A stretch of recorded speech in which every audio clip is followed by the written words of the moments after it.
Donc le tabac est particulièrement toxique pour les vaisseaux sanguins, notamment au niveau des artères. Il va favoriser la formation d'athérome.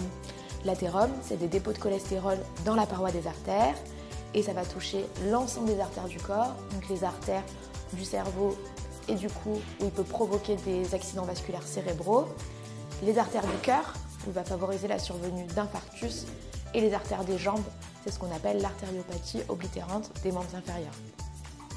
Il va être également toxique au niveau veineux où il va favoriser la survenue d'accidents thromboemboliques veineux, donc des phlébites ou des embolies pulmonaires et particulièrement quand il est associé avec la contraception œstroprogestative chez la femme. Au niveau cardiaque notamment, il y a plusieurs examens qui peuvent être réalisés, des tests on va dire non invasifs, c'est-à-dire des tests à l'effort ou avec injection de dobutamine qui vont permettre de rechercher un rétrécissement des artères du cœur. Et si on veut voir l'anatomie coronaire, on pourra s'aider d'un coroscanner ou d'une coronarographie.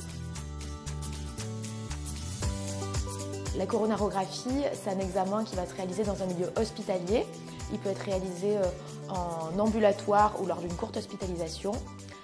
Il sera réalisé sous anesthésie locale et on va insérer un petit cathéter soit au niveau de l'artère radiale, c'est-à-dire au niveau du poignet, soit au niveau de l'artère fémorale, donc au niveau du pli de laine.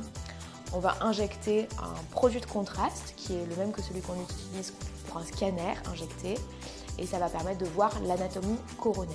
On va notamment rechercher des rétrécissements des artères coronaires qu'on appelle des sténoses.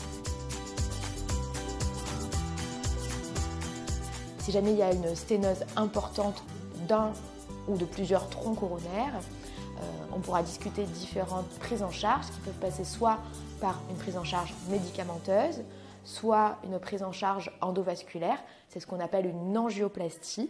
Donc c'est une réparation des artères du cœur qui sera réalisée dans le même temps de la coronarographie si elle est décidée par le médecin et on sera amené à poser un ressort qu'on appelle un stent.